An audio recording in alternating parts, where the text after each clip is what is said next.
Hi there, and thanks for visiting our channel. We're going to test the ASAP Pioneer electric bike in this video. This is how the delivered bike looks. It's covered in a lot of plastic and foam to keep it safe. It comes with a charger, tools, and pedals. Assembly is necessary. When you turn on your bike, the controls are on the left side. The great big bright display that shows your trip, average speed, and odometer is visible once it is powered on. The pedal aid levels have 5 levels, and as you press the plus button, the colors change to correspond with the level of assistance. To decrease it, press the minus button. The light control and the electronic horn are located on the left side. The advanced options allow you to adjust the display settings, obtain information, set the language, themes, password, Bluetooth, and factory reset by simultaneously pressing the plus and minus buttons. Press the minus button to turn on the walk assist. I'm going to test it on this path where I test ride a lot of e-bikes for the rough terrain test. There is some gravel on the side, and the surface is somewhat uneven. The bike has a front suspension with a lockout feature that I currently have off, so the suspension should function. It also has fat 26-inch tires. Additionally, it has rear suspension, so I'm sure this will perform admirably in this terrain. It's time for the speed test now. I'll begin by using the pedal assist.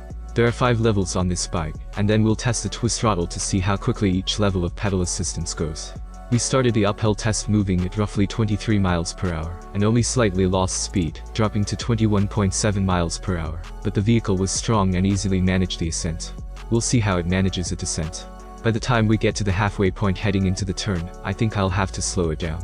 I had no problems assembling it, and it was a simple process. There were no flaws during shipment, and the paint has a matte black finish. It's nice that the fenders and front light are included. The bike feels sturdy and well built.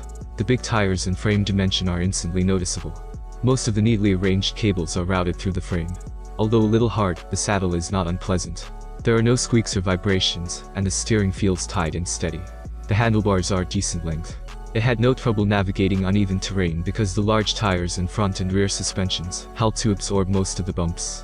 The 750-watt motor was strong, maintained a speed of roughly 21 miles per hour, and could tackle slopes with little loss of speed. I was able to hit 21.9 miles per hour with pedal assistance, and 26.5 miles per hour with the twist throttle. This bike can travel up to 37 miles at a maximum speed of 27 miles per hour. This is contingent upon factors such as weight, environment, pedal assist level, and throttle usage. For greater range, I would have preferred a larger battery. While the hydraulic brakes were rather effective in stopping, they could have used a little more grip. Although the display is big, clear, and easy to use, it does fade on bright, sunny days. I think the bike is reliable and strong overall.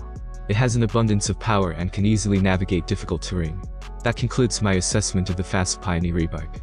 Click the like button if you enjoyed my video. Please click the subscribe button if you haven't already. Have a nice day and God bless you.